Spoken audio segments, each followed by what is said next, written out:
It's an interesting day of conversation today. Of course. It's so much to discuss. Of course, Yeah. yeah. There's so much that has happened in the past Mhm. 2 weeks, and first of all, of course, there's a main bone of contention, which is the Chawama seat. Yeah. Okay, and so the Chawama seat, there's a lot of questions there, but that's a big discussion that, of Yeah. course, we're going to dissect that at the later stage. Yeah. But in the midst of all this, I just realized one thing, or I saw one thing. Mhm. Vanan kind of a minister of community and social justice. Is it community and what? What do you call that ministry? Ministry of Community Development, basically, Yes. whatever they call it. Yeah. Yeah. Yeah. She's saying she's just going to, put in her resignation later, and she doesn't want to come back in politics. But Okay. Right. What's wrong with that? And well, I'm just thinking to myself, like, well, why? No. Is it I something? mean, Is it something that happened in the system, or maybe it's just thinking of early retirement, or what is it? look, we are going to have speculation about things a lot. And again, that's a personal decision. As long as she has not come out to tell us exactly what it is, we can read Mhm. into it no matter how much we do. I think we are going to really go in a completely different direction if we start thinking of, oh, maybe, oh, there's something that, no, there will always be some kind of speculation in that way. I don't think we should. Maybe my personal philosophy is that if you don't tell me what the reasons are for anything, I do not know anything else. Only what you tell me is what I deal with. That's my personal philosophy. So I take people by that value also. When Mhm. people come in and tell you, okay, well, I'm quitting, I'm resigning. Why? Well, I want to take care of my children. Oh, okay, fine. That's good enough for me. But Mhm. not yet. No, I don't want to go too much deep into that because I feel like we will always come up with some things. Let's not forget one thing. Um, uh, if I'm not mistaken, I don't know much about social media, but there's a couple of things that I do remember during Mamba. Mhm. I don't know much of her, but I've heard about things about her. She was the one who was in a conversation with Chavinga at some point when they were talking about going to South Africa for this and that. There was a audio that was flying where Chavinga was saying it was AI. Remember that video audio? I think that's the lady, if I'm not Okay. mistaken. If I'm not mistaken, that is the lady that was in that. So regardless of undertones of all these things, I personally don't really even want to go as far back as that. But I feel Mm. she she has come to a point where she concludes that maybe she doesn't seem like relevant enough Mhm. to continue performing, and therefore she wants to just step out and be in a public life and just leave other people to take over. I feel like that's a mature way of actually stepping down. Mhm. No, Mwewantu, at this point, not that immediately. No, when my term is over, I'm not going to recontest. That's very mature. We should really respect that and say, oh, fine. And then let's take it for what it is and then get somebody else in there and Mhm. leave it alone. If we had to start speculating at you, if until maybe the ship is sinking, ship, we will find things, believe it or not. We will find reasons for Uh, and we don't want to start finding no, reasons no. for people Actually, leaving. that wasn't even my train of thought. I was Yeah. just thinking, like, look, um, maybe she did something wrong. You know, Who not knows? that We not that don't the ship know. is sinking, but maybe her herself, Yeah. maybe she did something wrong, and then she realized that, look, the only way to get out of this is to just to leave resign. it. Okay. Okay, Yeah. and get out of this honorably, other than being fired. Okay, that is Maybe good that's what I too. was thinking. But I'm not thinking on the lines of. 'Cause, I mean, the ship cannot sink. I Sinking. mean, this is like Okay. the modern day Titanic. It's not gonna sink. Okay. Um. Correct. Yeah. So. So you're right. You're very right on that. But then if she decided to say, I'll finish my term and I won't come back, we should be Yes. okay with that. That's Yeah. fine. Oh yeah. But of Yeah. course, questions will arise to say, okay, because it's not common Yeah, in that's true. political space where Yeah. you're under a ruling party Yeah. and just say I want to go home and just sit and relax. It's not Okay. common. Okay, those No, are it's uncommon decisions yeah. and decisions that are made by very few people. And if they make them, of course, we have to ask questions to say, Okay. Yeah. I mean, again, she won't give you an answer that you want to hear. I think mm, even if she feels like, or even if there was anything else that she did wrong, the thing is, yes, maybe she's setting a tone that listen, you can still leave the dance floor when the music is still good. mm, You know, mm, you can still do that. It's honorable of anybody to do that. You know, if somebody feels like, you know what, I can still leave the dance floor now. mm. For those of us who we used to, when we were younger, we used to go and do these clubs and stuff. Why la mwanaka time? And you know, ni 03 na kunganda. Bantu bale shaba bale shana. Maria Pisa, Maria Zero Kujan, Pisa ko Maria. Kushantemba and all those kind of places, you know, Eh, like, Kuma Shantemba Alpha and Bar. Valentino, Skulusak. Yeah, right. It's like, you know what, it's 03, man. I gotta go home. You know, you leave the dance floor when Uh, things are getting hot. Music is going down really good. You know, you leave the dance floor when it's still in popular. There's nothing wrong with that. when people are still clapping. Best kind of, yeah, that's right. That's what she did. I When mean, people are still. it is what it is. Yeah, okay. So, Yeah, we got yeah. Dr. Danny has joined us. Dr. Danny, welcome. I don't know if once you're enjoying the weather there in Hola, Puerto hola, Rico. hola, hola. How's everybody? Oh, But Dr. Danny, what's up, man? one day you We're should good. invite one of the Puerto Rican guests on the show. I'm, um, I'm actually watching Uh, uh, watching these troops leave the island because the island was packed with mm, Invaded, not even packed. Don't use the right words. Invaded. the, eh, the Trump troops are leaving the island now after the Venezuela Oh oh my man. gosh. launched the attack from here. Yeah. Anyway, Ay. yeah, they really used their very smart military. What you gather a lot of what you think you're coming on the ground, and then just use a few people Mhm. to Mhm. attack. Yeah. Wow. Anyway, yeah, I'm alright. Who So was it? since we're on that, Yeah. why don't we discuss? Because the technology they use, it's one of those technologies that have been studied for. It has been being studied for years and years, Mhm. and there's a machinery called a sonar disruptor. So what it does is once you hit it or you turn it on, it will create a sound wave that's going to disrupt radar signals, cell phone signals, everything within a certain range. Mhm. So once they employ that, that's where that guy was saying. If you remember what that guy, the security guy, was saying, that we didn't realize what was going on. We just realized people were just jumping. The drones were all over, and nothing was working, and the blood was coming out of our nose. It's because of that same kind of technology. It's like a sonic boom.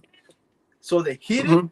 boom, and then it spreads Mm-hmm. within the specific area where they want, and then it's going to disrupt. And by the time the people are going to realize, that was the time when they were just seeing, go, the soldiers already here, they've already got him, he's already out of the compound, he's already going to America. By the time Mhm. everything is coming back to normal, it's all gone. This is the type of technology, that the alien technology that they've been working on for years and years, that America has been working on for years and years and years and years. I mean, no, it's And not surprising because obviously, those things that you watch in sci-fi movies is those things are real. So this is exactly yeah. what what this is all about. If you have pangat, the certain sound, if you take what like something shaking the world, and people are like falling all over the place, but without even being hit by any bullets. I'm not surprised that that's. I mean, the Americans is a big power as far as the ammunition is concerned. I'm sure somebody else has developed something different, but I think it's not really surprising that this is what they could lead to. I mean, they could lead to in trying to attack a small place like Venezuela. They Yeah. probably, yeah. It's not surprising. They probably like give them like a shock of their lives. Like, what is this? You know what I mean? So, yeah, I'm not surprised at that. Yeah, which But is funny because I mean, just last time when Donald Trump attacked Nigeria, when he sent missiles in Nigeria to go and Mhm. attack supposedly Mhm. a terrorist group,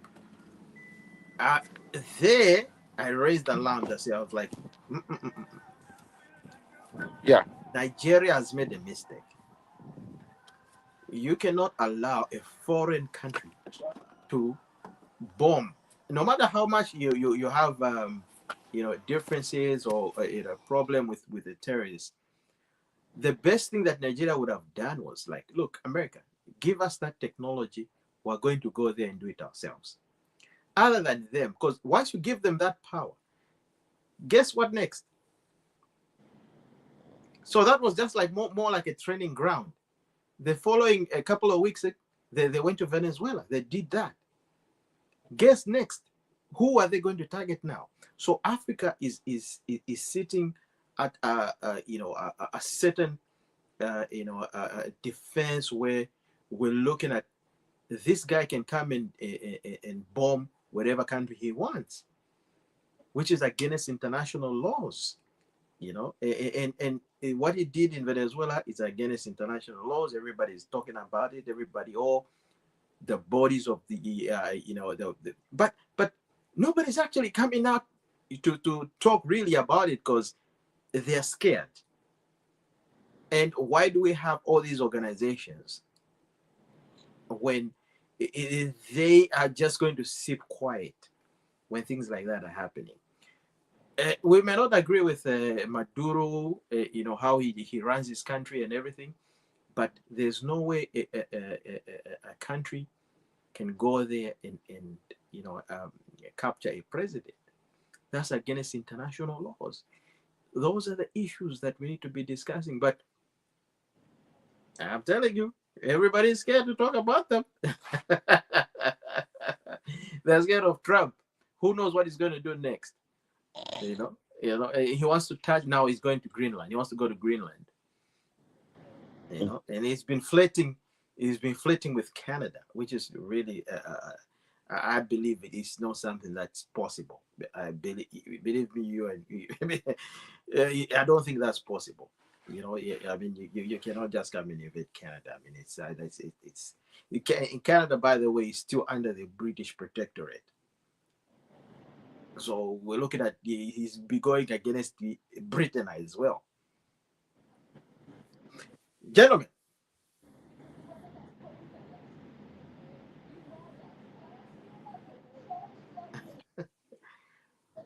Radani. Hey, I'm here. Yeah. Uh, Okay. Everybody seems to be quiet. we're waiting for the moderator to give us chance. Okay. Okay. We, we Chance is follow the yours now. rules of the game. Yeah. Okay. Give us your opening remarks and tell us what you want to discuss, especially like today. I think we want to concentrate more on the Chawama seat. Yeah, Okay. So let's discuss on the Chawama seat. perfecto. Because this is something huge, and it's something that everybody has been discussing in the media. They're saying like, look, the UPND party is not strong on the ground. Mm-hmm. That's why we lost Chawama. And some people, as certain sections are saying like, look, we were not taking care of our own individuals, our own foot soldiers. That's why.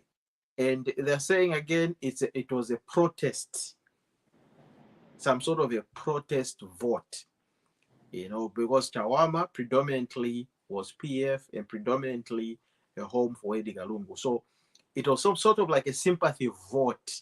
The people were just like sort of like they're still in mourning, and they just did it just because, because of ECL. What do you guys think about that? Yeah, the idea that Chawama is a stronghold for PF is really true. In any case, the PF, basically the PF strongest support was established by Edgar Lungu by living there in Chawama for a long, long time and having basically his base there. And then the daughter came and consolidated that idea. So even when we were going in there, we knew that that's going to be a very, very tough one there. It's like going to our stronghold in somewhere in southern province or Dundumwezi, and you think you can win there, you can't. So that's a thing.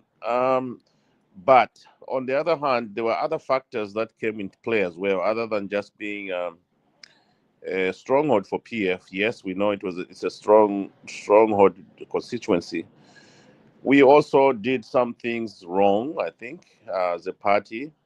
For example, we literally um, came out to think that we can openly buy the votes by starting distributing mini meal and doing all the other thing. And people have now reached a stage where you can never fool them Mm. by buying their vote, so to speak. All right. So that open uh, distribution of resources to people and telling them all this and that, they took it as bribery, and to me it's not a good thing. I know some people say, when should we help citizens and give them mini meal and vitenge and all that? But why should you only give Kanyama constituency? Why didn't you go to Kabwata or go to Mwembeshi constituency to give them mini meal? So that was definitely a blunder. We shouldn't do that type of thing.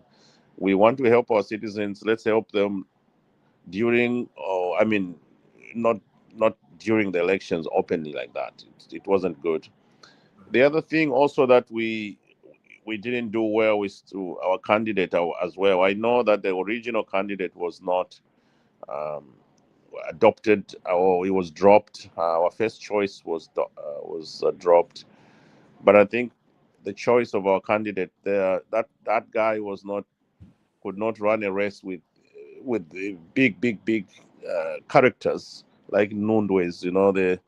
Those guys are, you know you remember Nundwe was basically supposed to be an MP for Chawama for a long, long time. He's the most famous guy in Chawama, by the way.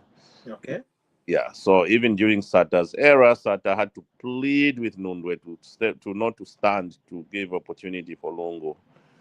That's how he stepped down, and in return, he was awarded that permanent secretary position by Sata.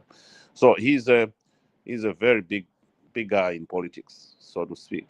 And for us to pick this guy who is basically, in political terms, a lightweight, to stand against those guys, the candidates in that election that were there were three of them were very, very big characters in terms of politics. Our our candidate was not known at all. He has never been really been involved in politics. So that was something else we did wrong. Our choice of a candidate who could stand those big names like Nundwe. Look, the way he was campaigning, he was talking about him being a footballer and captain and jets and all that. Those are the things he was talking about. He was talking about his success in high school. Mm. These other guys were talking about their success when they were diplomats in Germany. And I was what? I was United Nations and all that. So he was basically lightweight in terms of candidature. So those are some of the things I saw happening in our and finally, I think we should also stop this notion Mm. of saying there's no opposition. There's no opposition. I think opposition is there. We should take it that opposition is there, and let's just work so hard They the accepting of Kalimanshi in the last minute as well was not good. Okay, that definitely took a lot of votes from us. The acceptance of those militia characters like Kalimanshi did not do us well. Okay, the Chawama people were brutalized by Kalimanshi, and there we go. We are, accepting him and giving him keys to this nice vehicle and all that. That did us bad. We lost votes, some of the votes because of that, because there are people that don't like that guy, and he was in Kanyama. He was a terrorist in Kanyama, so to speak. And there we go, accepting him before the elections. It's not right. We didn't do. I think we need to do better than that. Thank you. Yeah, yeah. Well, I think I agreed. I totally agreed with you. Agree with you. Especially on the fact that look, we brought in innocent Kalimanshi at the end. Okay, campaign started a long time ago. That started weeks ago, and then 2 days before, you suddenly bring this guy Kalimanshi and say, look. So my thinking was like, look, I don't know who are the decision makers in this, in particular in that area, but, but I was thinking to myself, I was like, if you wanted really to use Kalimanshi, you should have engaged him earlier on, not at the last minute. Because look, speculation and how people perceive and see things will either motivate or demotivate our members. And I believe for a fact that because what they did was they brought in Kalimanshi right at the very end. What is yours? That's what I'm saying. What is it? A dragon? Come on. No! Vashtumba, can you just mute yourself? Sorry. So, yeah. So what they did is to bring in, Kalimanshi right at the very end. Right at the very end. When people had already decided. Now, when they brought him in, now people, because we know like the UPND politics are a little bit different from PF politics. If you start bringing people like Kalimanshi, people now will start thinking like, oh, okay, I think now we're going to be beaten now. It's going to be war. Okay? So these are very sensitive, adoptions. When you're bringing people like that, it has to take some time so that people, even us as UPND, we groom them and educate them in the way the UPND system works. Because they are coming directly from the PF. And the way they do politics is very, very, very different from the way the UPND do politics. And there's no way in 2 days, he's going to, change or bring in some sort of support. Or even if he goes there to talk to the PF, friends, they will just listen, but they won't understand. They're like, okay, what's for PF? But in 2 days, what are we going to decide? So there they made a blunder. And to make matters worse, there was a circulation on the internet to say they bought him a Hilux vehicle, and most people were afraid, were very upset about that, and they talked about that, and the leadership didn't come up to defend or to correct the narrative, to say no, actually that is not the truth, this is what it is, blah blah. Everybody was quiet. So that led into the whether it's true or not, okay? Whether it's true or not, but the bottom line is this: people at the bottom are starting to think like, okay, if you can give this PF individual this, while as us individuals who've been working with the UPND for years and years about nothing, then why should I go home and vote? Why should I convince my neighbor to go and vote? So there's a lot of mistakes that we made.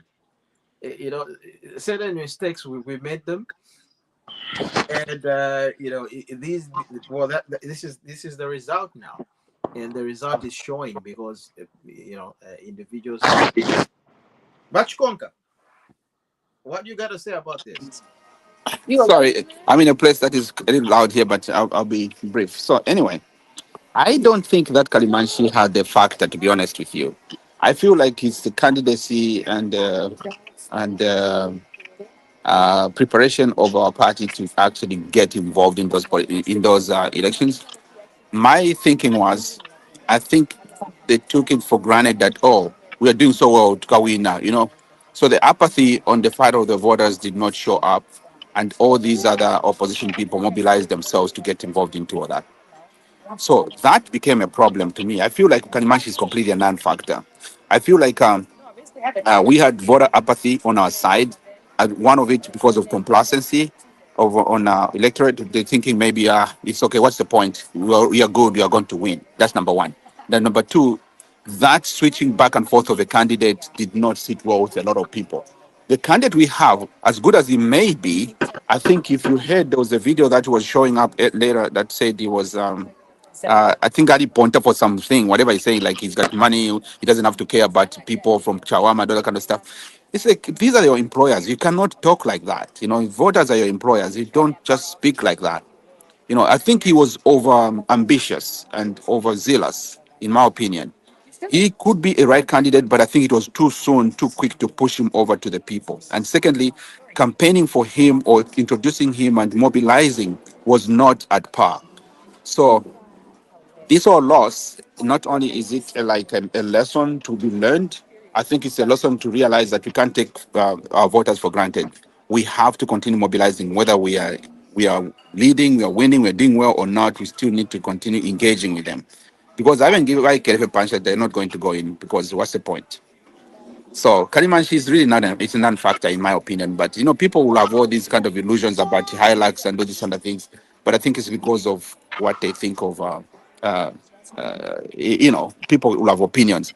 Kalimanshi is a thug. We know that he's from a PF remnant of violent people, and really, honestly, yeah, they gave me red carpet to join us, but that was not appropriate. I don't know if our secretariat is actually like serious enough to see that they have a lot of work to do than what they do right now. They've been just like that for a long time. Communication is poor. You know, them being involved into anything is just like subpar about everything. So, in my opinion, I feel like there's a lot to be worked on, starting from the secretariat all the way to the constituencies and even to the candidates in order to win better in 2026. Yeah, of course. Those are very valid points, and you know, and I was just thinking to myself, and I was saying like, I don't know how true it is about him being given a car and stuff like that. I don't know how true that is. Whether he went there with his own personal car, or whether truly he was given that car. But the bottom line is, um, weeks before that, an individual called Chirufya Tayari was on the media actually emphasizing to say, please, by UPND, can you go and get Kalimanshi and bring him into the politics in Chawama? Once you do that, you're going to win. Now, my thinking, I'm like, look, we need to be very careful as UPND on who we listen to, because Chirufya Tayari is not a pure member of any party. Like he runs the way he runs and does things the way he does. Like we cannot listen to what he's saying and take it seriously, because who knows? he may be using reverse psychology on us, and we don't even realize it. But I was very disappointed with our team. They actually listened to what he said when he said that, look, can you go and get Kalimanchi and bring him? They even went and brought Kalimanchi. So I'm like, are you going to listen to Chilufya Tayali, really? Because Chilufya Tayali will change in a split of a second. Today, he's going to say this.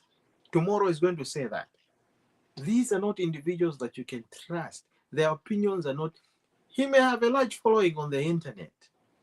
That doesn't mean he has the rights or he has the right intentions on whatever he's saying.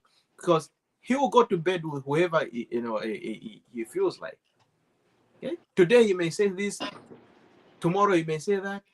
I'm telling you, as we are speaking right now, he seems to be saying, oh no, trying to justify stuff. The next thing we're going to hear a few months from now, we'll be talking bad about it. And we've seen it in the past. This is not something new. But why are we allowing ourselves to get information for him or advice from him and get it serious? Like, look, we didn't really need to make or break Chawama. We didn't really need him. So it didn't really matter whether he joins us or doesn't join us. The results would have been the same, really. We could have either way. They could have been the same either way. Now that we've lost that seat, if he was given all those incentives to bring people back to the UPND from the PF, what now? Are they going to go back to him to say to where highlights? So I think we need to really. Let me ask you this question real quick. The understanding is that seat is going to be contested again in 2026, right? That's an accurate assumption. That is going to be contested in 2026.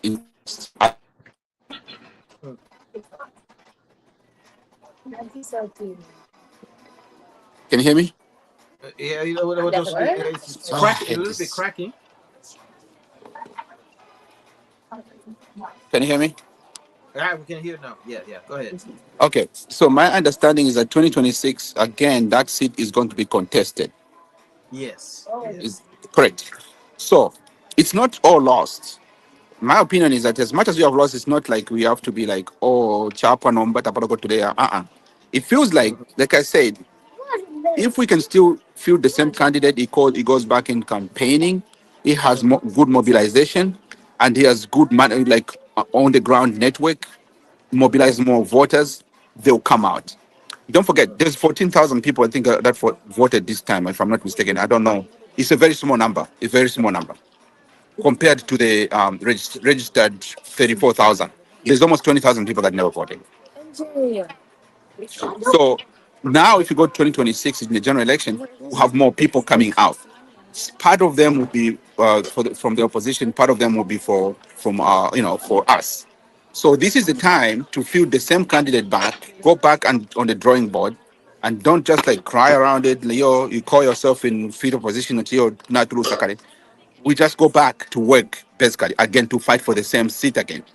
There's a very good and likely chance that he could actually win it, unless we are not serious about it. That's my understanding. If at all that seat is still coming out in August, this new MP is going to be there only for 6-7 months now, until August. Then go from there. So that's why I was trying to see if Mark was coming in. I was going to ask him, is it true that seat was going to be contested again? And if he said yes, then my understanding is that we still have a better chance to win it. Yeah. You're supposed to be here, but you prime shifting. So yeah, I can understand that. He was at prime just coming from prime. Money. So okay. he said he might. Let's keep our fingers crossed. In any case, but that, I don't know. Yeah. What are you thinking on the issue of Kalimanchi? Was he going to be a secret weapon?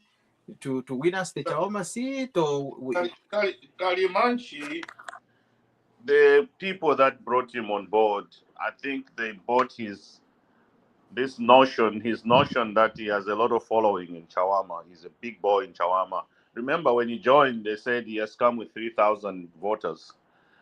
And you're announcing that public. Oh yeah, we have Kalimanchi has come with 3,000 voters to his team with whatever. I think it also shows us as a party that we're a little bit inexperienced in terms of playing politics.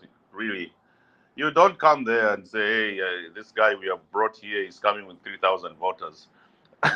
um, it's we need to be more organized and more secretive. Some of those things we do them under the table and in our own bedrooms, rather than coming out there and whatever. So to me, it was a bad move, and they thought that Kalimanchi, being a Chawama thug, so to speak, he's gonna come with all those voters along with him.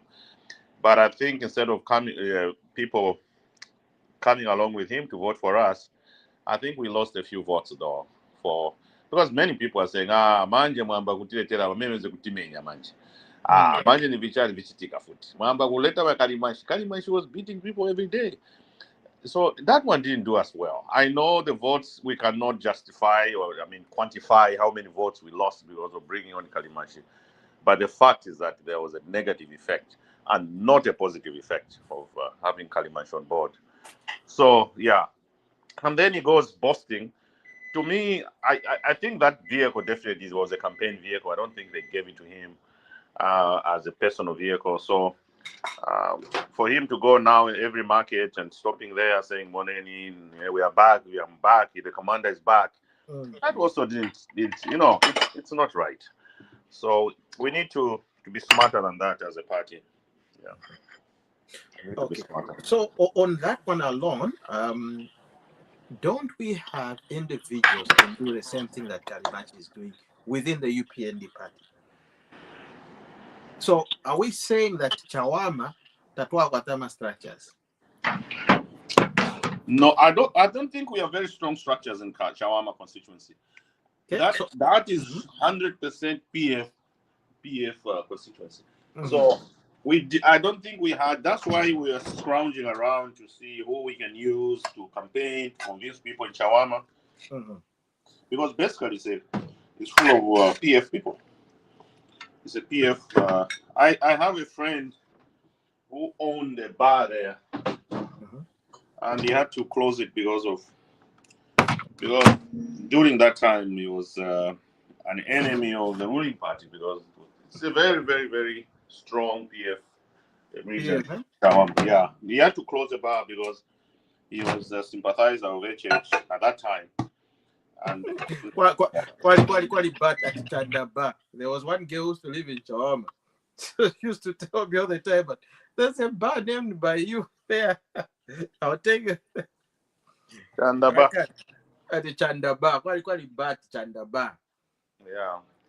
But anyway, so now people are saying, is this a warning sign, okay, for us as the UPND party, as a ruling party? Okay, to say, or maybe August now, that's how it's going to be. People, they're going to vote secretly. They're not showing themselves. But is it like a sign or a warning? Okay, just to show the certain dynamics in all this politics. Like, is this a sign? People want to know. Is Chawama a sign towards the August 2026 general election? Is it a sign? I don't think so. I don't think that's a sign of what's coming in August. Chawama was as I said, Chawama is a very strong PF area. So I don't think the country has the demography of Chawama in terms of political alliance. So no, I don't agree that this is a sign for what's going to happen in August. I don't think so. It's far from it. Okay. Vachitumba. If it's a sign or not, but Yeah, is it a sign? there Like, definitely is an issue, a sign per se that we should all be shaken and afraid of. It sounds to me like it's something that we have to kind of step up in order to overcome some of these other things. The only thing that to overcome any of these other things standing up is to mobilize better and have more people out to vote. If we don't, we'll be either breaking even or very close to feel like we are being challenged heavily by contenders of other ruling parties or other parties. So, given that if our people just get out there and do what they have to do, we should be okay. I don't think it's a sign that everything is going to go down. There could be some seats that we may lose, but not all, not many. Is everything tasting good so far? okay, Enjoy. okay. Hmm. Yeah, that's understood, very understood. And you know, one other thing that people also want to know is, um, are we uh, betraying our full-time UPND members? Are we betraying them? Are we not taking care of our own? Because we've seen all these, online, from people complaining and stuff like that. Now, has the UPND reached at the level where they're no longer looking at the guys, the foot soldiers, okay, or taking care of them? Okay, because I was watching one picture from video from the lady Vachuga Mateo. She was like, she was on the ground in Chawama, and she saw certain things that she wasn't really happy about, on how the UPND party treated its members. And as a matter of fact, even the secretariat there, how people were, even in terms of food and everything, like it was like people were shortchanged and stuff like that. And who knows what the truth is, but people are complaining to the fact that most staunch UPND members are not benefiting from the party, but people who are foreigners, they're benefiting. How I true is think that? I think the reason why our members are complaining is that we are coming from a regime that used to give a lot of handouts to their people on the ground. Like the Kalimanshis used to get bundles and bundles of money every Friday. Mm-hmm.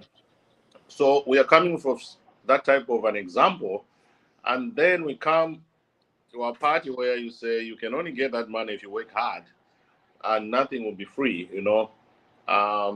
So I think that's the reason why people are comparing. It's the comparative aspect of it, where they're saying, "Oh my goodness, my neighbor was PF last regime, Mm. and he used to enjoy. He used to get bundles of money every Friday. But for me, here, I don't get anything free. So the handouts have stopped. But in my view, even if we don't give handouts like PF used to do, we should have a system where our members can somehow benefit. For example, we should have the revolving funds within our party, not stealing from the government, of course. Let's have revolving funds within our party that can help members to develop businesses, to get a little small loans, because they have card carrying members. Mm-hmm. UNIP used to do that. Well, they used to have investments, Dolly Motors and all these guys. They used to have investment, and the UNIP membership used to have access to some of these funds. I think that's the best way we can do it. Leaving it to the MPs and councillors to help our people on the ground alone will not happen, because our councillors and MPs are not getting stolen money that like PF used to have. Okay, they steal money and then come to their wards, and they start giving out bundles and bundles of money. We don't have that system. So I think we need to, as a party, develop a proper institution or setup where our members can access financial help. It's money, really, money and food that we require. Our members are suffering, and they don't have any leverage to go to their party and say, hey, look, I'm a member, help me. There's no such a system. I think we need to start such. Thank you. That's a good idea. In the meantime, we've got Vahamwami has just joined us. Vamacha, how are you? Before I answer your greeting, I'll take you to court. You are mispronouncing my name. I'm Himwami. Himwa. I'm a man. Himwami. Mwami. Himwami. Himwami. Yes. So, what is Mwami? Mwami, the The chief. chief. Yes. So, And you know, if I finish my name, it's Himwami Maja. So the great king? Yeah, it's royal. It's associated to royalty. It's not just an ordinary name. So he is a male. If it's a girl, it's she. No, it depends on which part of Southern Province you're from. Like if you're from Monze, you would be called the Himwami. If you go to some areas like Kalomo, they'll call you as the Simwami. If you go to areas like Namwala, they'll call you Shimwami. Whether you're male or female. Yeah, well, it doesn't matter. Anyway, the charge is withdrawn. I will come myself to the program. I was a bit tied up with work. I'm calling you from Stratford-upon-Avon in England. I joined the discussion. May we proceed? So thank you. So we've actually we've been tackling the issues at hand, and we've dealt with first of all the first topic, which was the Chawama seat. Okay, so we lost the Chawama seat. What were the reasons why we lost it? Was it just because of we are not strong in Chawama, or people were voting because of sympathy of ECL? And we'll try to figure out why. That's what. And then okay. If you can go on and just summarize on that issue. Yeah, maybe I can chip in with the two things.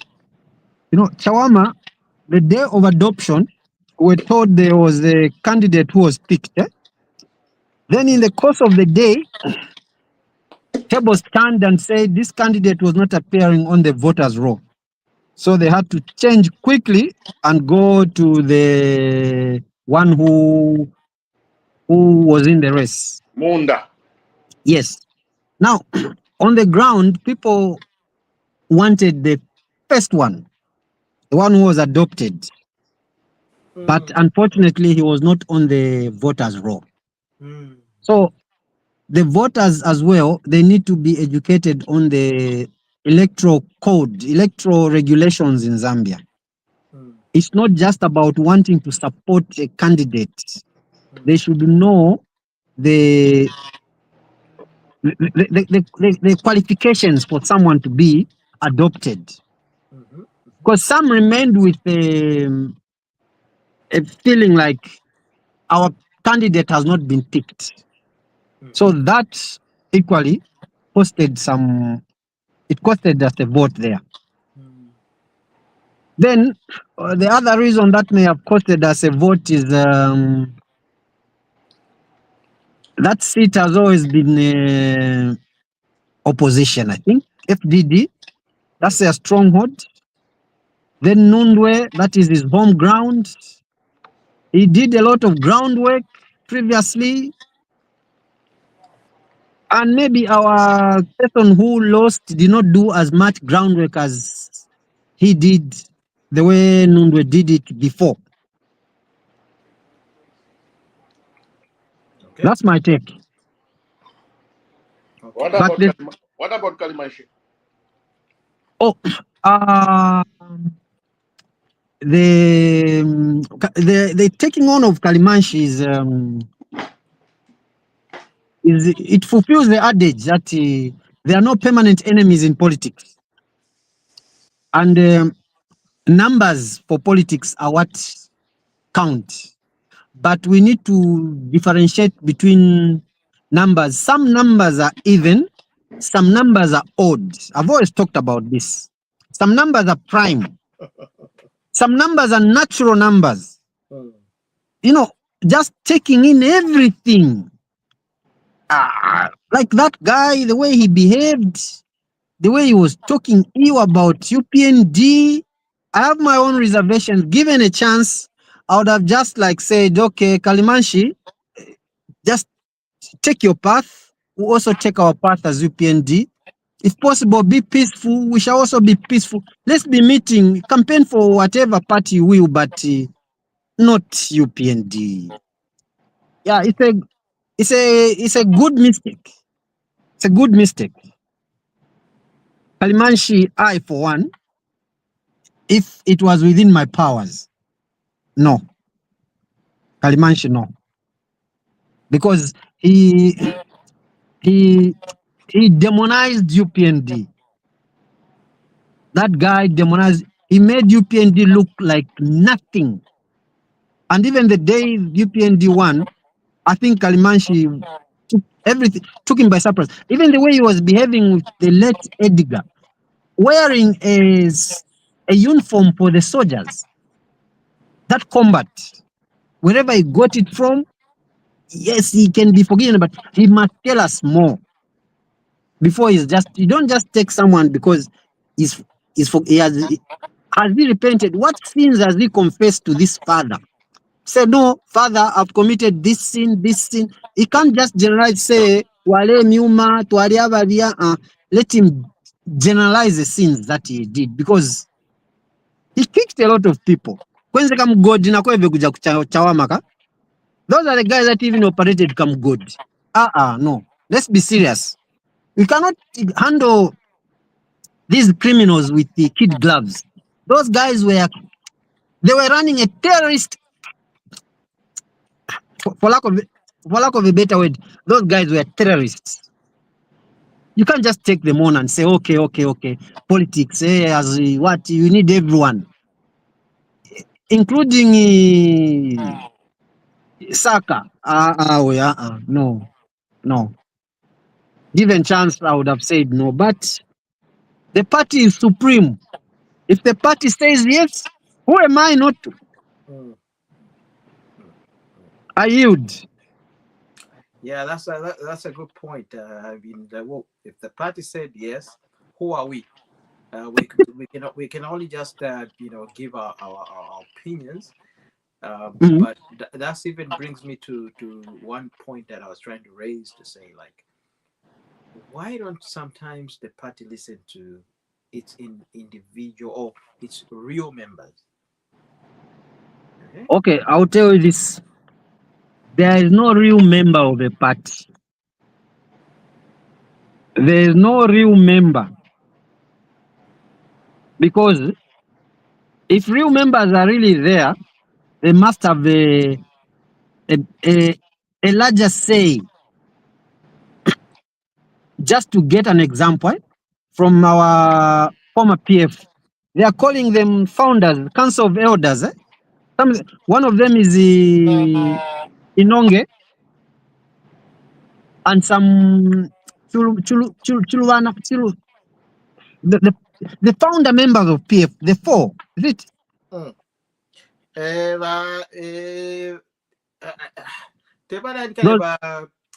He puts himself there.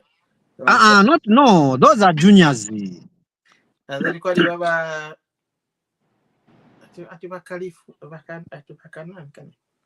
okay, let's take it. Those people are there. When they say something now to guide the current disorganized PF, they are the real members for PF. Right? When they say something, say you taps from PF that are disorganized, can you do this and this? Are they able to get them? Nothing. So real membership in a political party is not there. The only real member in a political party is the president. That's all. If you say something, they can listen. If HH says no violence, the day he was elected president, we all heed to that. No one went underground to start persecuting PF. We heard he's a real member. But if PF guys now, if PF in Inonge Wina were to say, hey, please, can you PF guys get organized and see how we can organize ourselves towards the next election? They can't be gotten. No one can heed their advice. So real members, no. Political party, no. You are not guaranteed. Membership is not guaranteed. Okay. So membership is not guaranteed. No. No, it's not guaranteed. And so people can change and switch at any time. Yes. Okay. And if we look at the current situation, like we have to work on, what we can see and what we can touch. Chawama kulia, if we're going to put it or base it on Chawama, we need to really understand, like, look, if we have structures in Chawama which are definitely weak, okay, we need to start working on those things. Because this should be an alarming bell for the UPND campaign team to say, look, Chawama is ripe for business, but we don't have stronger structures, because this was supposed to be a walkover, to be honest. If you look at the way the PF is, it's in disarray. Nobody knows whether it's PF, UP, but they managed to get voters, as were they heavy campaigning with all the materials, all the jitenges. Okay? Mm-hmm. And we end up losing, then there's something. There's something I will say over this. Going by what has come out in the press, the structures are there quite all right, but it's like there was no money, there was no something. Something was absent. So the structures are there, people are there, but I think there was a lack of something, no finances. Already we hear someone is saying she was using personal monies for fuel, and that they were told to sacrifice. It's time that we learned how to sacrifice. Hello. Yeah. You know what? What you're saying is true. But I would love to hear. Whose mic? There's a mic somewhere. Never. But doctor? Doc. What you call me? Is that you?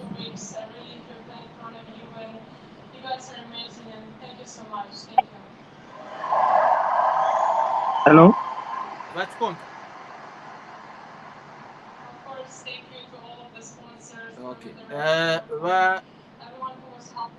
Okay.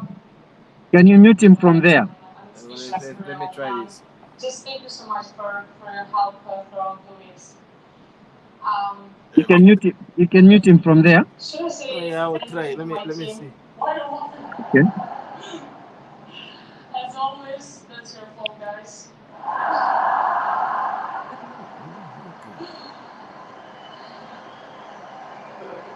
Oh, okay. Oh no. This is what that. About Danny. No, anyway, thank you so much Dr. for Dan. everything you're doing for me and blah blah blah. Dr. Dan. No. I think he's forgotten that he did. Medicine was playing incredible. I couldn't do anything this much. And next time I play against medicine, I'll bring better things. Hello. Okay. Yeah. So You muted him. Yeah. So we're saying if someone can complain now about not having had money for fuel, it means a lot. Fuel makes people move from point A to point B. So if she was sacrificing and then reached an extent where her personal resources drained, you can only imagine how many times she went back there to campaign. Maybe she went there, she just, when her personal resources drained, she didn't go back there to campaign. So it could have, it could be the reason our vote got lost into the FDD hands. Because resources, money is everything in politics. You have to spend. And if fuel is not there, no. It's a non-starter. Yeah, that's very true. So looking at the way we I want to Brother Rhodesia, from outside looking in, looking very, very unorganized, and and really I want to believe First Grand Slam title. Mr. Danny, Danny, are you there? As he gets set to hold his deputy act first. Must be Would you please welcome?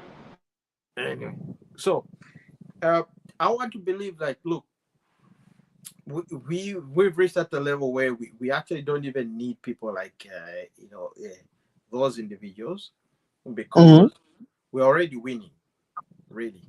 I mean, there's nothing that they're going to bring to the table that we're not already producing. So it's something that's more of loss to us and stuff like that. Now,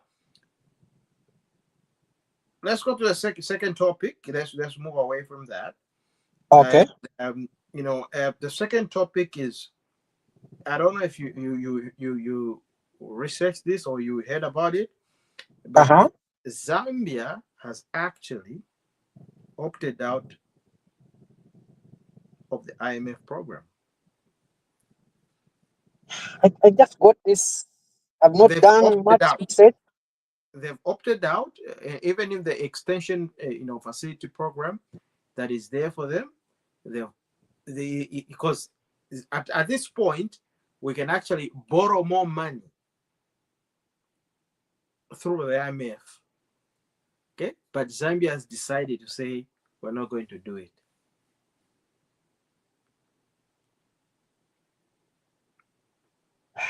See, maybe it's the Chinese yuan arrangement. Well, no, maybe certain sectors, but here, but I think sometimes maybe just looking at it from outside looking in, as an individual, I can give a classic example of just a normal, ordinary human being. If you've been working hard trying to get your credit up there, right? Because you know how it is here in the developed world, it's all about credit, right? Yes. So you're working hard, then your credit is there. And then all of a sudden, people start offering you all these different deals or credit. Say, oh, you can have a credit card, you can have this. And then it's like, okay, do I really need them right now? Okay, I can stand on my own. I can just opt out. Thank you very much. I'm going to opt out and just work with what I'm working on right now. Okay, so that's where Zambia is.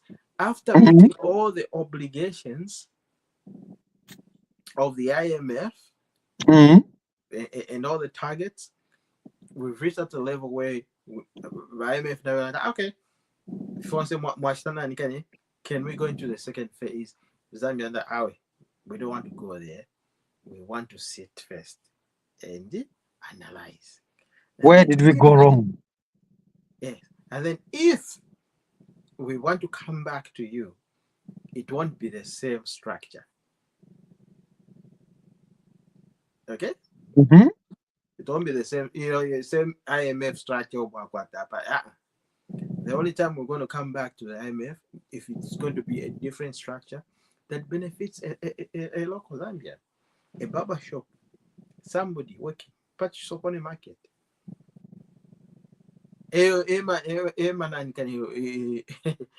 Policies. You know, I had a problem here one time when I saved 1,500 pounds.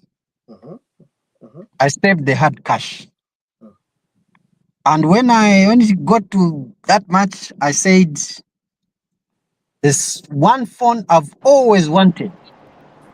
There's one phone I've always wanted to have. Samsung S24 with 1 terabyte space. So when I went to 1 terabyte, when I went to buy it from Vodafone, they told me, we can't sell you this phone even if you have the money.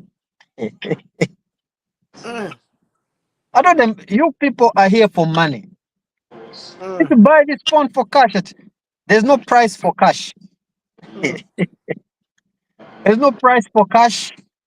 The only phone which is here is similar to what you want, is on contract. For 4 years, you'll be paying about 52 pounds a month for everything. And I said, hey, you people, I have the money. I want to buy it. It becomes mine. I'm a free person. I'll be paying you the services, not the phone. Let's just be in this service provision thing. No, it's not possible. You can try somewhere else. I went to Argos, the shop. They sell those phones. With the money, asked them how much it costs. They told me 1,400. I produced the cash. The thing they were telling me also is, no, you can pay this thing slowly. You can pay for it slowly. You can use the money for some other things. You can maybe you can buy some other things, you can pay some other bills. Then per month you'll be paying us about 100 pounds for about 2 years. And I said, yeah, that's a good idea, but I've already done my mathematics. All I need is my own phone. That's the case. Then we shall call the manager. They called the manager of the shop. He came and he was told, this man has the money. He wants to buy the phone for cash. And the manager said, but what's the problem? The regulations that no, okay. Let's go to my office, young man. We went to his office. You want to buy the phone? Yes. You have the money? Yes. Okay. We'll sell you the phone. And the phone was sold to me for cash. You can see what you mean there is you are not supposed to be free. When you look for independence, problems come your way. No one is happy with your independence because they know that they want to enslave you, perpetual enslavement. If you have seen a way of coming out, please come out while you can. It happened with me just over a phone. Now, when you narrate to me about Zambia having reached that point, now they think they can stand on their own feet, withdraw from IMF. I think it's a right decision. We have a president that has a vision. He can't decide that after having seen nothing. No, there's something you've seen. Definitely. There's all that. And of course, so I can contribute to that a little bit also, gentlemen. So my point was keep it cracking up. So having said that, that our country is trying to get out of all this perpetual enslavement forever. If you look at it, the fear that we should all have is that the change of any of this leadership we have who direct the country's direction towards things that are away from the things that they're avoiding, like this. For instance, if, God forbid, HH is no longer our leader at some point when he's done with his term or somebody comes in, we would hope that that somebody else who comes in kind of adopts the same or similar or some kind of similar policies like we do have. So what these IMF people look at is like, okay, so you got one term, don't worry,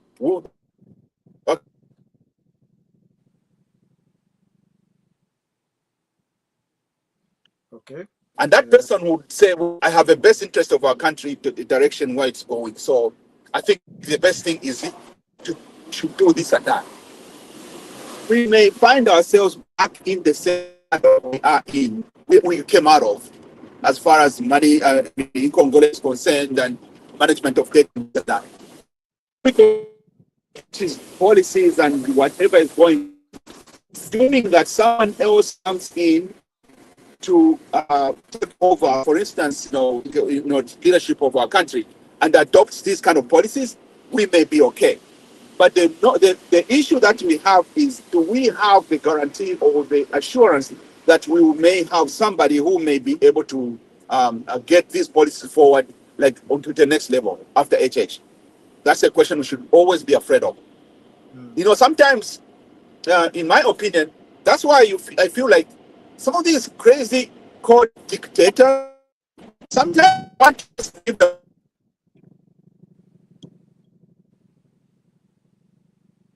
Yeah, Is he propagating a third term for HH? I don't know. No, I'm not doing that. I'm not doing that. Sometimes Propagating, please. bigger picture. No. You look at the bigger picture and you're thinking, who is going to be not manipulated again? Who could? Yeah. If Yamusanga, people like HH steps down, he becomes a prime minister of some kind. You know what I mean? Like, okay, I'm just going to be a prime minister, like a portfolio, minister of that portfolio or of some kind, whereby I could be advisor to this group. I would definitely say, you know what, stay in the government because we need you. We need somebody like that. But God forbid we change the party completely to a different party. Oh Lord, you can only imagine whoever comes in of what they can come up with. Changing of leadership, I think that's a very big topic, and me personally, I'd rather have a woman take over. I would rather have Vamayoba Nalumango take over, really, and have HH at her side as a consultant, because HH will be at that point. If we bring in Valumango, imagine this: we're going to bring in the first female president in Zambia. First ever. Okay? First ever. So we're going to bring her as the first president. She'll be hand in hand working with the HH. Because HH, because of limitation of, like you say, duration of everything that is supposed to be, he can only just do 10 years legally. So unless something else or whatever, and we don't want to bring all these. On that one, I've got this suggestion. The day we win the elections, 2026, we need to start grooming people for these roles that HH has created. There has to be a way of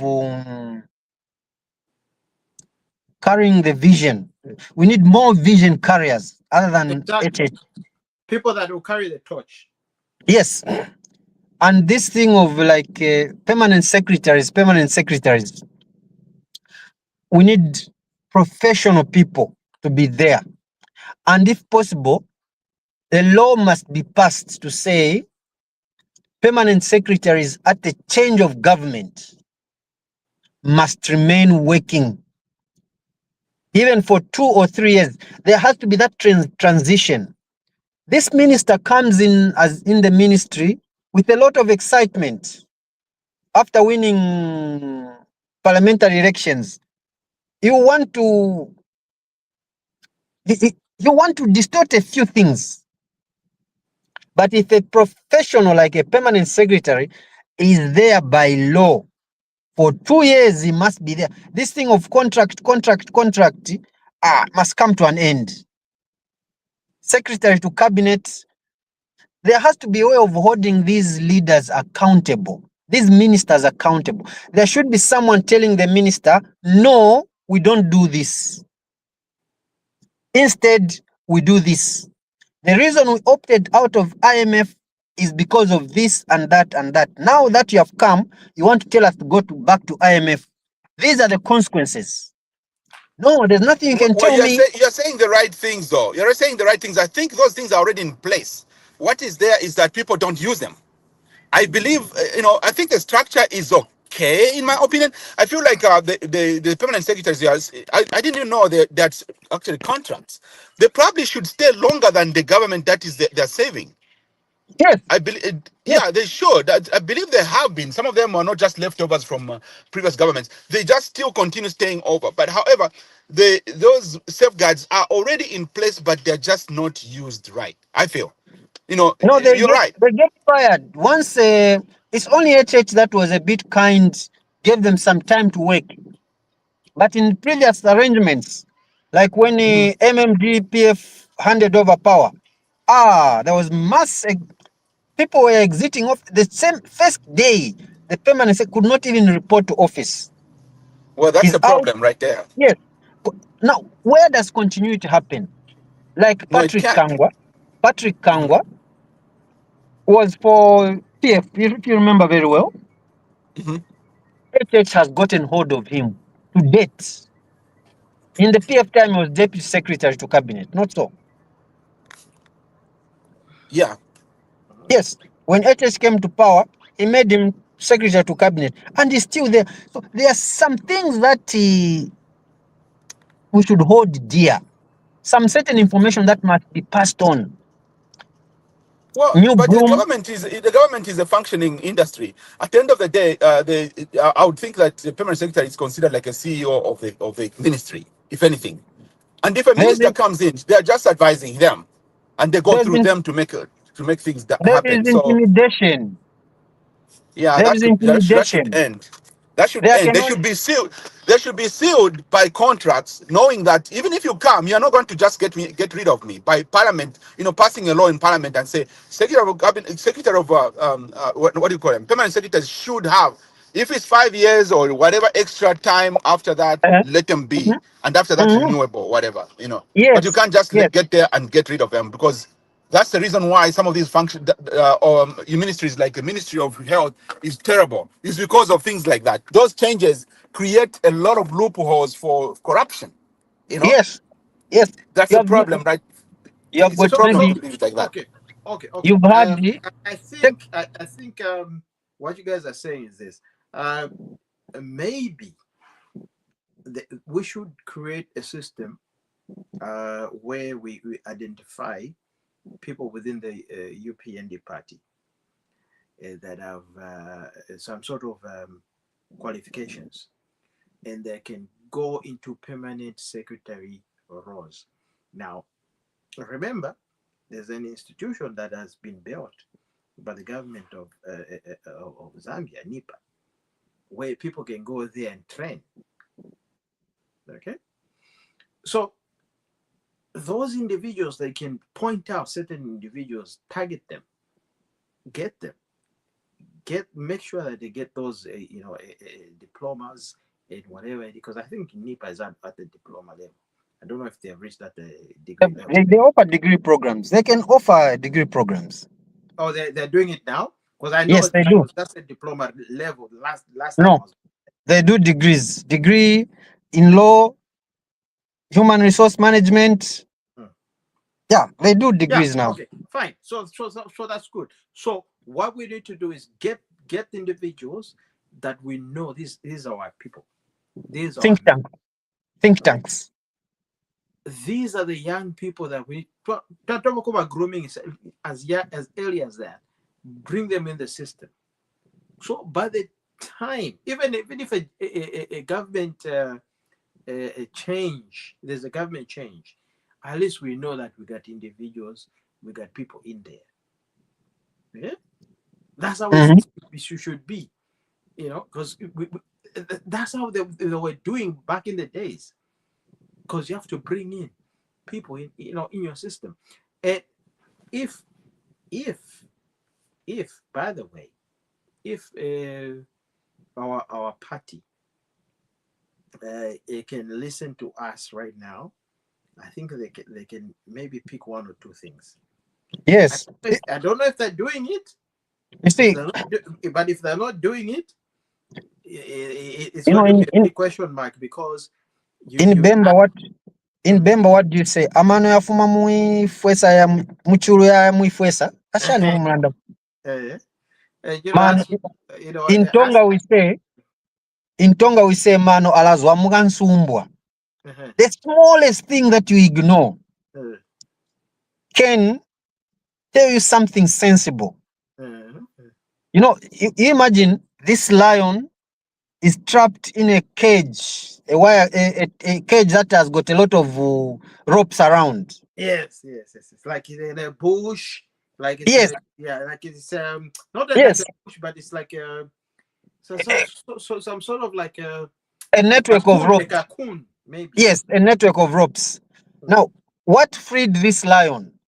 It's a small thing like a rat, because it cut off some certain parts that made a good exit for the lion to come out, a bigger exit.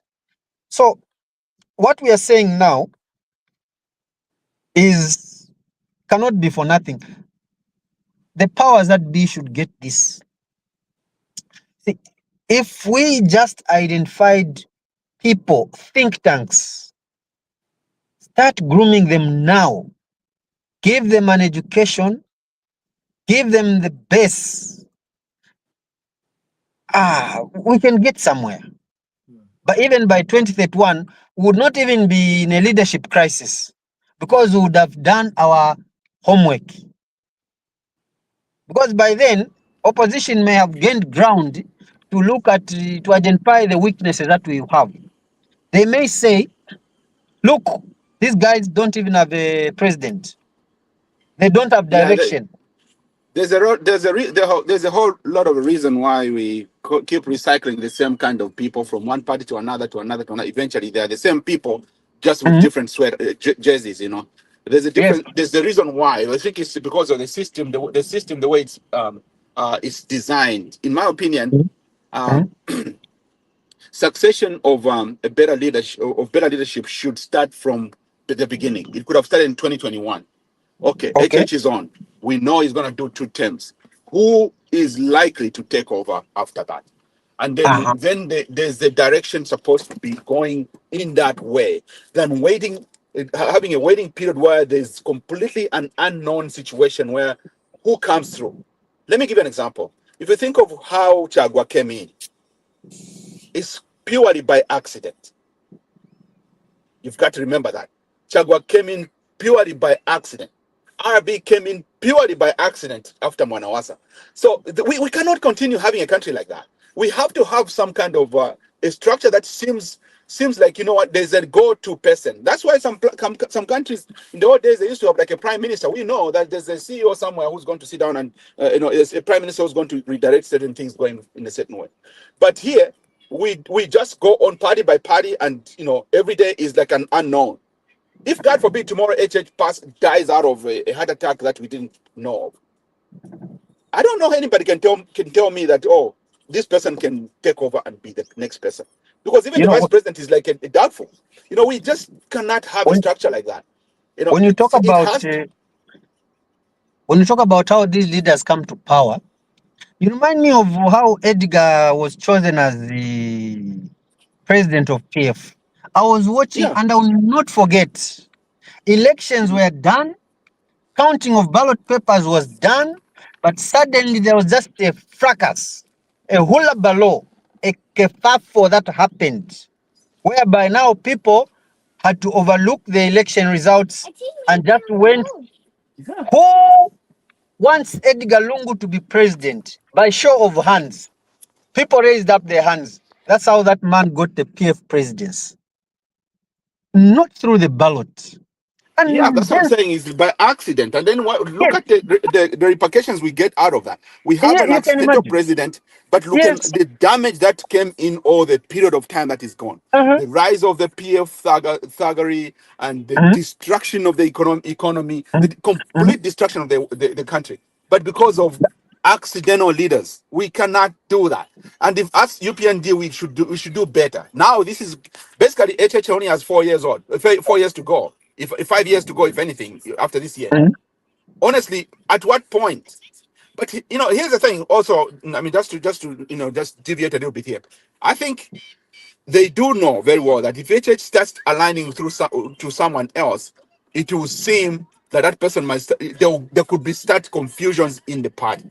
So HH is very intelligent that he would rather keep quiet about it, and even the whole thing just like it's nothing, like it's not being encouraged to even be a conversation, because at the end of the day it will start a lot of internal fighting and we cannot really fathom to deal with it. No, Possibly you should after not these elections, you should maybe. not groom one person.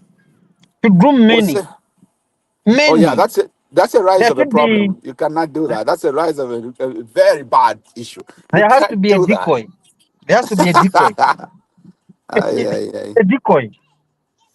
Because one person, they will certainly identify him and clear him. Say this one can't be our leader. But African politics, the way they are, they've always had a situation whereby if the vision carrier goes, things also go blank. Let's just pray that HH does his work, looks for someone who can take over from him, grooms him secretly. I don't know, just secretly. He should be groomed, and then he takes the mantle over. It should not be the Uganda arrangement, please. We can as well delve back to the Uganda arrangement. We should not just talk about Zambian thing. Look how this son to Yoweri Museveni is threatening the losing candidate. We tolerated you. Don't think you'll be the same when my time comes. My turn comes. Look at what is with African presidents. How has he known that his turn is coming? Is it a dynasty? We are lucky in UPND, there's no dynasty. No. But we need to guard against this thing of leadership vacuum. UPND should never be found in a leadership vacuum. Otherwise, people will laugh at us. Look, you did this, you're proud of this, you're proud of this, you're proud of the free education policy, free education law. Now, where's your leadership? Nothing.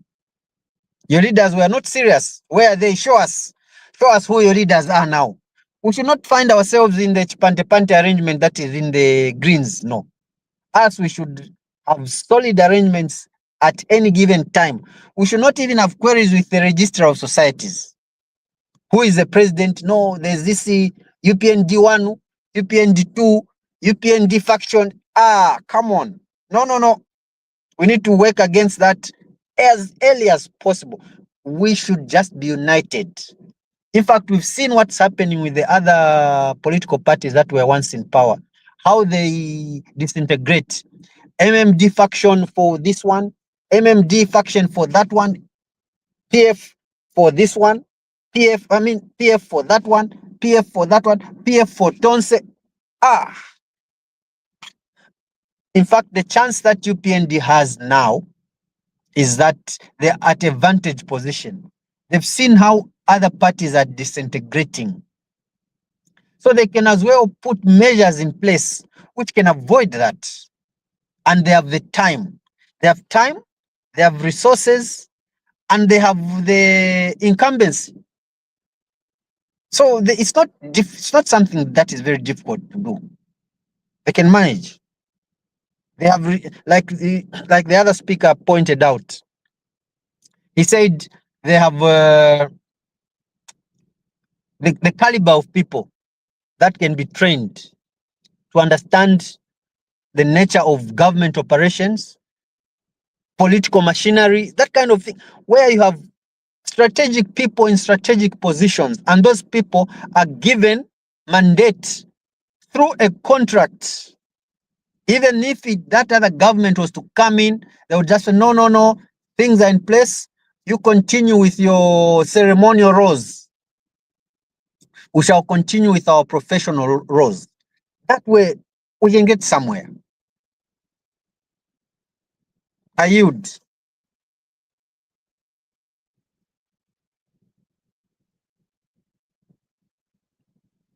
Hello, am I alone here now? Hello?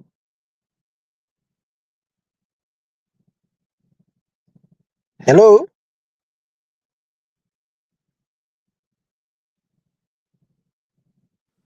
Hello, hello. No, you're not alone. Okay. I don't know what happened. I pressed the wrong button. Anyway. You pressed the wrong button. So, Digit this, digit. look, Masha. Yes, sir. The thing is this. We are living in a very different world right now. We can actually identify who your neighbor is. You know, remember, Mamasha, I think you're old enough. The time that during the Kaunda session, Yes. there was a time where people would there was you had a bin outside, and the city council would come and pick that bin and dispose the garbage. They give Berama Jerazeti Dama bin. Each and every house had a Jerazeti bin. Yes. Okay. And then I remember very well. Oh yeah, I remember I was a kid, very, very young, because I remember I was every time I go visit my grandmother, watch a compound. And quite been GRZ, but funye bini mubike pa musevo. But I wasende abanani kane our council. And then they would come. They were not calling it a bin. Ingungulu. You see? And you can imagine they would come, they would pick line by line, house by house. Yes. Okay? And that was working. Why did that system stop working? Why? Why it stopped working? When the population of Zambia got to increase, the resources equally did not increase at the pace of the population increase. So it was found that not all homes had bins. Some had no bins, others had bins. So there was now this disposal of waste, whereby others could dispose it off in any manner they wanted, and others had to dispose of through the bin, and they were being charged by the council. So others said, we should be charged. If others are just throwing it, we shall get this bin, wash it, twakulabikira n'obunga munganda, naife twakula pose so panse like everyone else. Some of those bins, they are in homes, so balabikira muno obunga, so they are there. I saw one metal bin, so balabikira muno obunga. It became a cost to the council to be paying them every month for the bin. No. But this time around, it's back in some compounds. There's still people that collect rubbish and people pay money for that. But there are very few that abide by that. Rachkonka, are you there now or you're still away? He's away. Okay, but No, then I'm around. I'm around. I got my earpiece in me. I can hear everything, and I can only sometimes I'm falling out of because of signal issues. But I'm here. I can hear you. okay. Yeah, Yeah. you're talking about during the Kaunda's time when things were like we were given beans and other essentials. And I think Mr. Marshall explained it clearly that those services were not extended based on the fact that the population was growing as well, going with it. Mm. So Hmm? I feel like that is true. But again, those are some of the things that were like uh, wasn't that part of the council program, clearing the trash in the streets and stuff. Yes. Yeah, but Are then you Chilwa came to. I'm sorry. are you aware of the fact that the mushrooming of shanty compounds, especially in urban centers, Mhm. made it impossible for garbage to be collected? There are some plots in Lusaka. You have a home, quite all right. You cannot access your home with using your own car. You have to leave your car kurojuko elo waenda pancho kutifike panganda pamyo. But Now Masha, don't even get imagine, me started. Don't even get me started about Lusaka's housing program. I think that is the poor management of housing un, and planning on unplanned the behalf of unplanned yes, settlement. unplanned Unplanned settlements. settlement. That's an Yes. issue of the city council itself and the Yes. government that works with it. So So that's self-inflicted. Really, honestly, unplanned Lusaka is a settlement very made it difficult. poorly done city. Unplanned settlement made it difficult for local councils to implement an effective garbage collection system because some places were not accessible to get the bin, but they were producing the rubbish. See? Okay. So, So let Vachikonka finish his point. okay. Yeah. Sorry, I kind of lost the train of thought. I'm not sure where I was. But I feel like the whole thing about how those local government ministry and what the city council and other people have done was completely mismanaged by our government involvement. So if you can imagine when Nuchiruba came in, he started selling a man the 10 kwacha for whatever, for all these city council homes and things like that. That decapitated the capacity of the city councils to actually be able to have revenue to function. And if you do remember, Ninagachewa council workers were going months and years without getting paid at some point, and unless now, because they couldn't find anywhere else to collect money from, to revenue in order to sustain their operations. And secondly, some things that were paying like minimum fees of marketeers paying certain minimum amounts for using markets and things like that. Those are monies that were being used for operations of the council in its whatever they did. However, when Chiluba did all that, the power was given to the cadres. Cadres took over markets, and they amplified the whole operations all the way into the PF regime.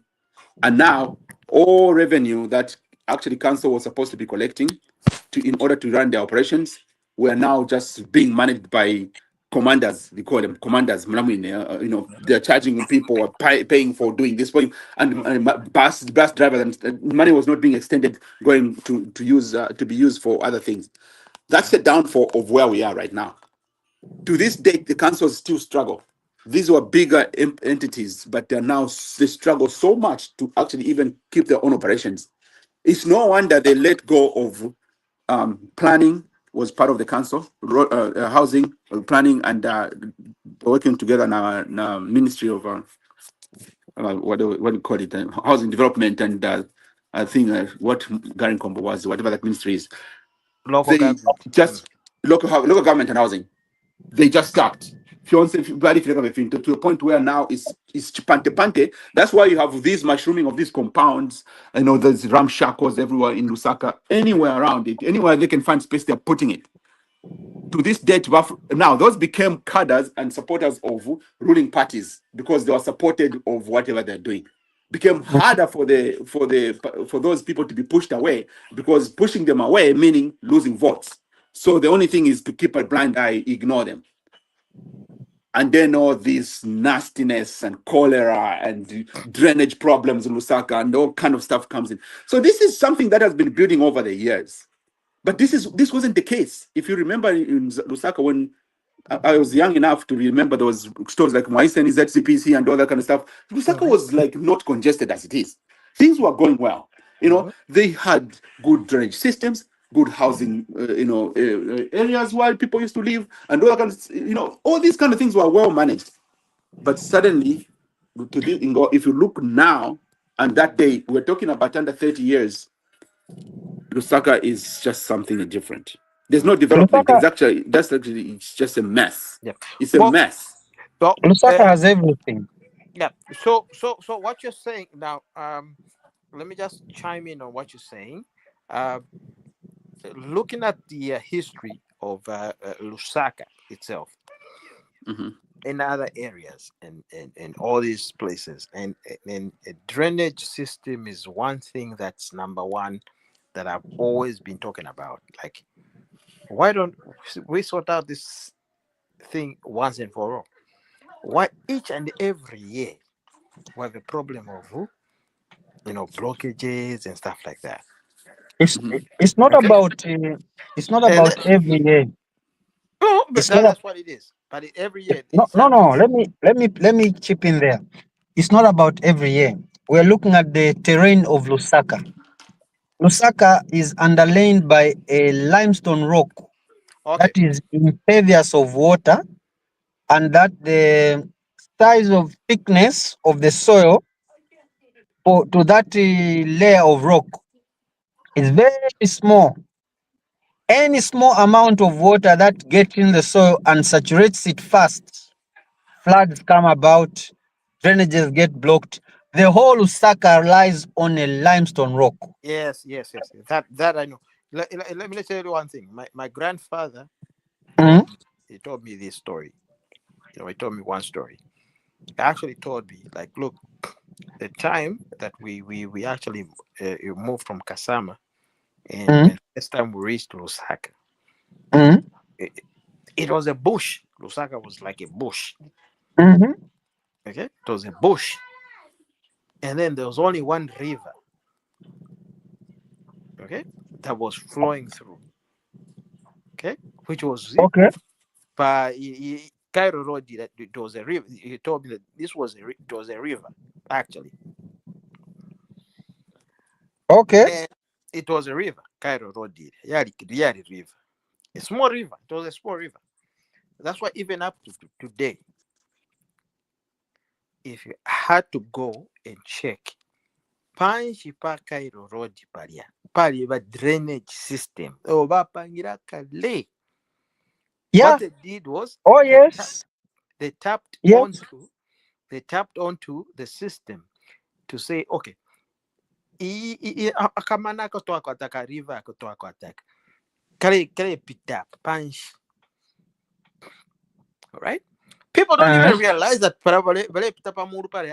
Panshi, it's a drainage system that was built back in the 60s. Okay. And then why are we subjecting ourselves to all these drainage systems or to panganomba nowadays? If you go whereby if it's summertime, people just throwing garbage there. Why don't we do underground like the way it was? Because you're flooding Tayakapwe unless we start doing underground drainage systems. Because underground drainage systems, it will make sure that other than abantu ngati summertime, barapanga drainage up. But shake manani kane by the time it's they make it like a place where they can throw garbage. Yeah. Okay. Yes. So that's the problem that we're having right now, and people don't realize it. But me, I'm looking like, look, way back there, go Mukairo Road, just walk, but there's like a passage, that underground part, yeah, ni drainage system, yeah, but it's deep. Up to North Mid, it can take you up to Zesco North Mid. Okay. And that's the one whereby, like, when these chaps steal something from you in town, they rush into that thing what tolokeramo chapa walo banokulu banotuma torch bafumina na ku Zesco ku North Mid Greatest Road. Okay, so those aside from that bad criminal stuff, but you can imagine this because look, if it's not raining, if it's not that, that's what was happening. But if it's raining, I mean, okay, nobody's going to be there when it's raining. But if we make things like that, and this was done way back then, na technology, na ideas, we need to,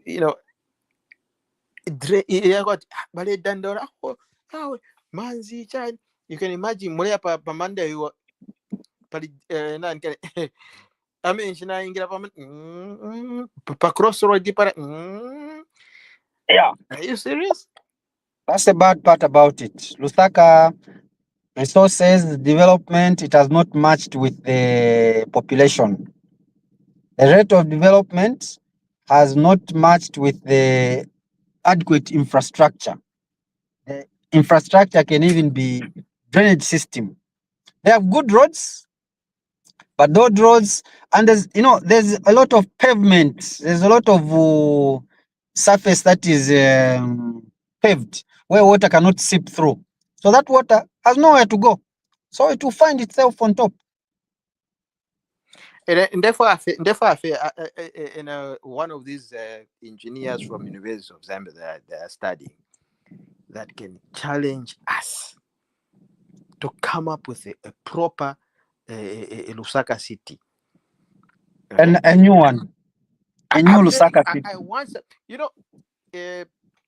back in the days when the Romans, when Rome was being built,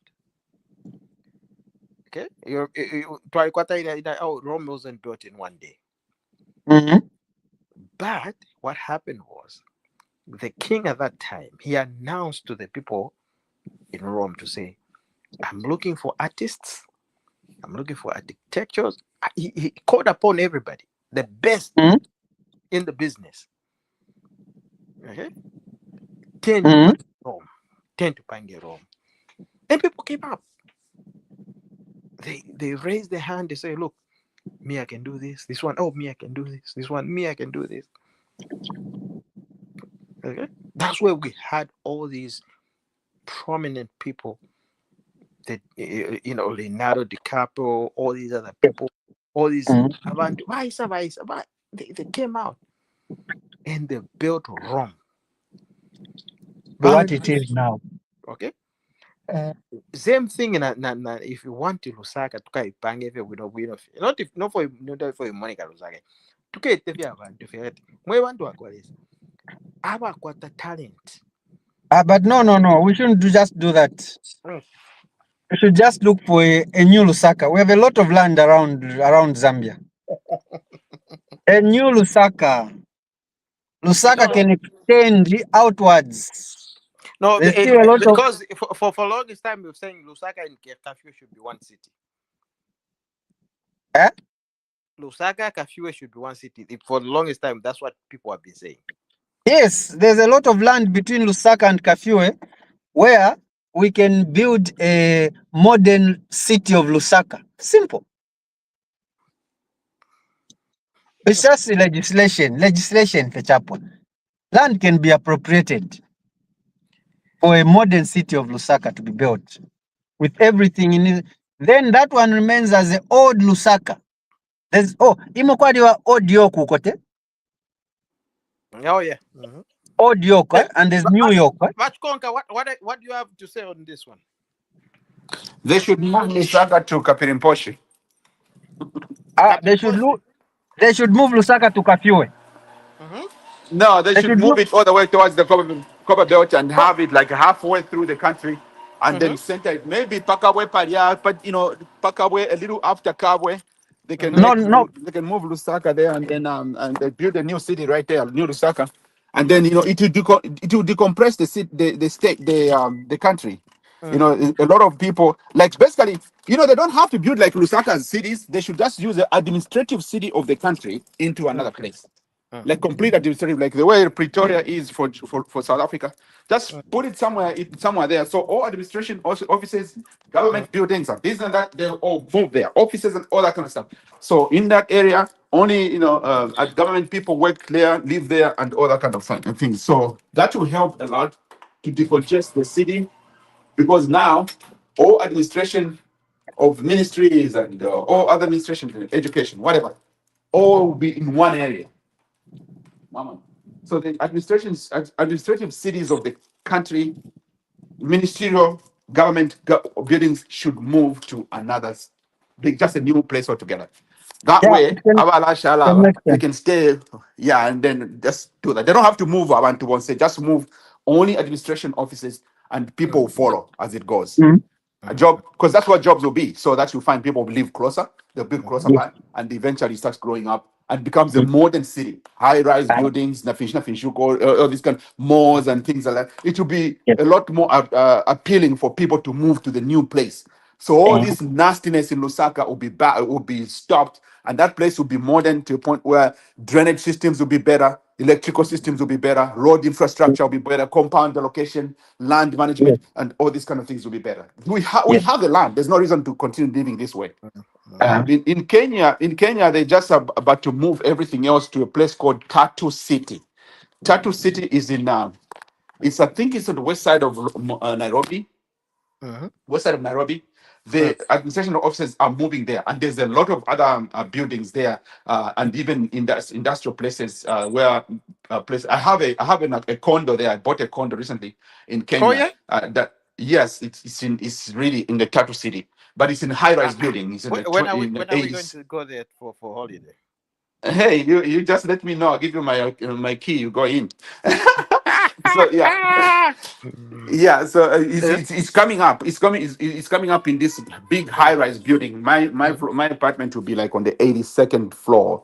Like it's high end everything, new mall, new administration stuff, and all these people like Spirit Airline, United Airline, and other things. They have their administration offices. Hey, be quiet. They have the administration offices in that area. So the city of Nairobi, the government in Nairobi is actually trying to move. They've already started moving some of the ministry offices in that area. So they're decongesting Nairobi. That way they can just have in that area. So it will be the new Nairobi, basically. It's yeah. called Tatu Yes. City. No, Yeah. all those points are good, and Mhm. as a matter of fact, like that's what I was saying. Like, look, when I was as a kid, this is what we used to think about. Like, look, Kafue and Lusaka is close. Too close. Yeah. Why don't we make it one city? We You can. know, And we again, just make it it's one city. management Like, that matters. Yeah. so between the Lusaka, between Kafue Road, and all that stuff, you're going to development should be Kafue City up. It's predominantly one of those cities that are pretty much low, but getting a ground now because there's so many investment that is happening. And once all those things happen, we can coin it to say, look, hey, let's put every other independent Point of interjection, sir. May I raise a question? What time are we ending? now. I should be almost in the next 2 3 minutes. Have some commitment somewhere. Okay, no, we're about to end. So, Mhm. but in any case, so that's just one thing that I was just thinking, and we're just putting it out there. And Okay. but there's one thing that I've actually wanted to talk about and coin it out to say, like, look, if we're UPND, if we're UPND, we need to actually look and really look and see who's sitting next to you, because Chamunega Wati, the UPND party is not, for lack of a better word, we're not watching our backs, because uh, sometimes somebody will come up and say something else, and then tomorrow they say something else. So if we are really were UPND, just me, I'm very open, but let's be open. And me, if you can tell me, Chanda want, no. Apa na, I will tell you, Apa, also, I will respect you that way. Anyway, last remarks from Macha, and then we go through. Okay, my last remark. Give me a sec. Mhm. They are not very vast, but I express concern over the loss of the Chawama seat. It's a point of introspection. Our leaders should search themselves, do a source searching, see where they went wrong. Somehow also it gives the opposition false hope, say they can win, and they may start living in false glories. Who knows? Maybe this was just a strategy to make them think that it's well, so we can win. If we can win by elections, even the next general elections, we can win. Then on the other point of Zambia leaving IMF, Yeah. let's see. We need to have a very good base for the reserves. Reserves. Yeah. Yeah, we need very good reserves. If anything, if our reserves are low, we need to start topping them up now. These organizations are not good. They are not happy to see countries pull out of their groupings, because it may attract others, and they may want to give Zambia as a they want to teach Zambia a lesson. If this country pulls out, you see what we shall do. Give Zambia a lesson, others start watching, they quickly get back. So on the issue of reserves, we need to be serious about it. We need to top up those levels and control the government expenditure. Fiscal government expenditure must be controlled, because that's the one that drains most of the financial resources that we have in the country. President flying out 4 or 5 times, no. A workshop in China when we have an ambassador there, no. In America, there's this workshop in Ghana. Let's learn to use the embassy staff to represent Zambia. After all, we have a staff at the embassy in charge of trade, politics, education, military, environment.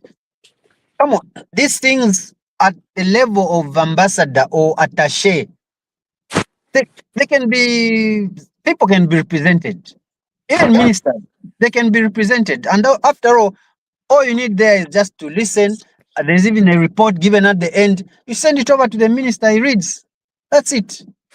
Unlike traveling, it would drain the resource. It would drain the yen. Is it? Oh, the yen or the dollar, whatever. Yeah, you win. Yes, I submit. Okay, what's wrong?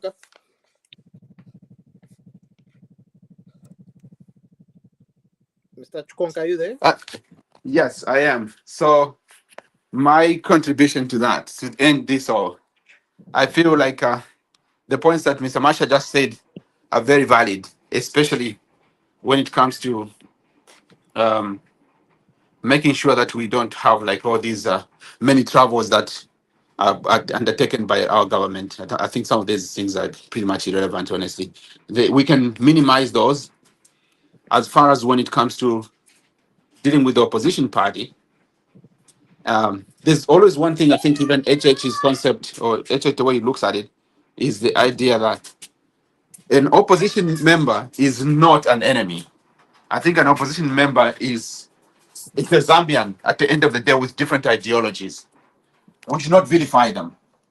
I think the more you vilify people and try not to listen to them, it closes the idea of listening to each other and you look at somebody as an enemy. I feel like as much as the opposition don't have much to give or say, sometimes it's okay to let them be what they say. You just let them say what they have to say.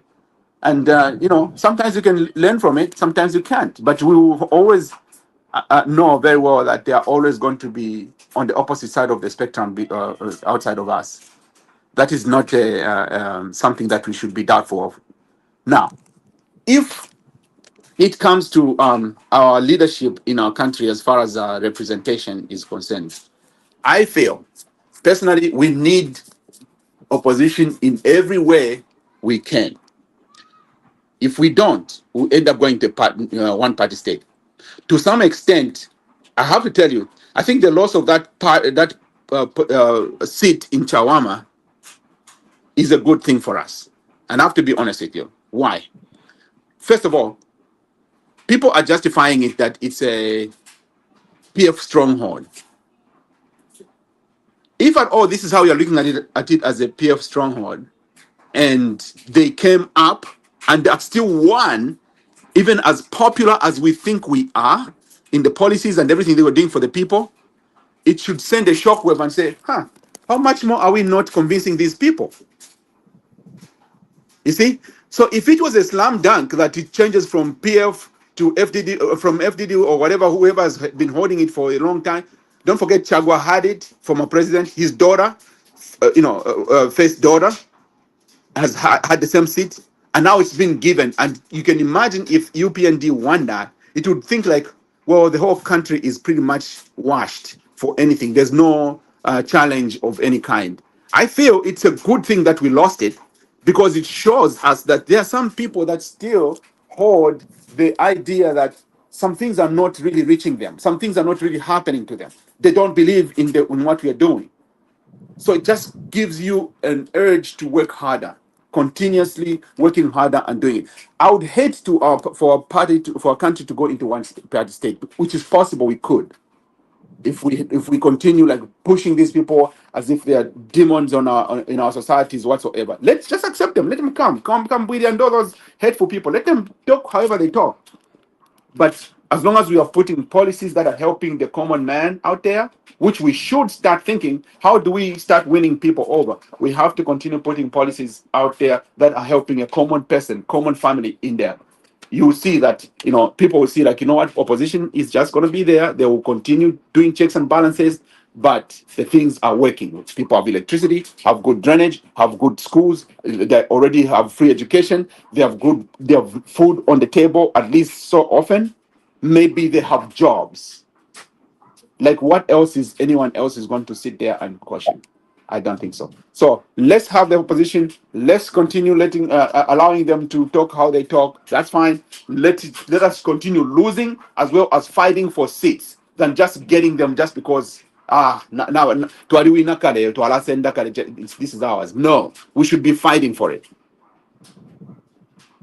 I end there. Fantastic. I think you've actually outlined a lot of important points that that I was thinking about, and as a party, we cannot just sit behind and watch through the terraces, because most of these seats, especially like Chawama, and there'll be more.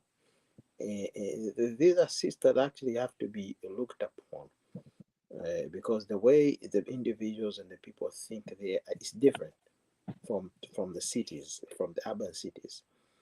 The people, somebody in Chawama, he wants to see something and he wants to touch it.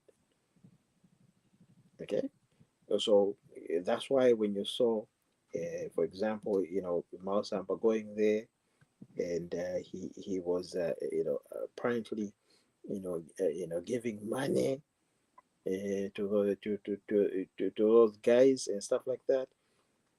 Well, to them, that's what that's the thing. That's what they know, right? Because that's how they've been doctrined. But us as the UPND, we don't want to give money. We want to give developmental issues, want to bring out developmental programs. But people, for lack of a better word, they're not going to see that today. They'll just see it through other things and stuff like that, and they'll realize maybe years later. But for now, we have to go with the flow and look at how people react in a constituency like Chawama.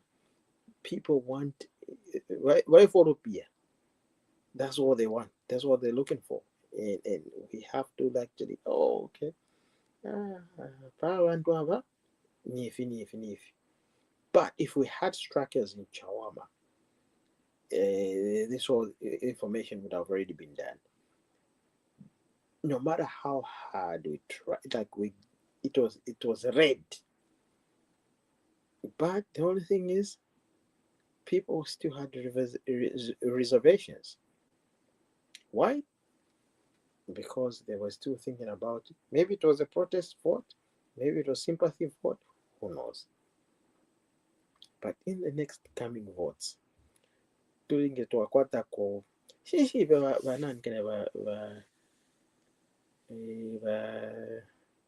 what's his name?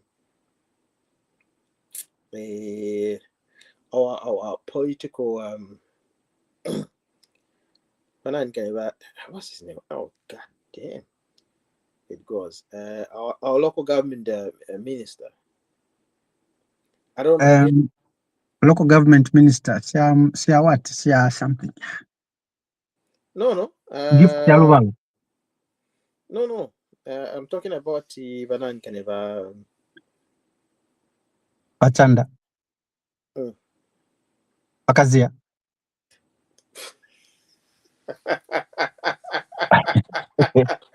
Ndio hapa mlomo ine mlenjererako. Yeah. The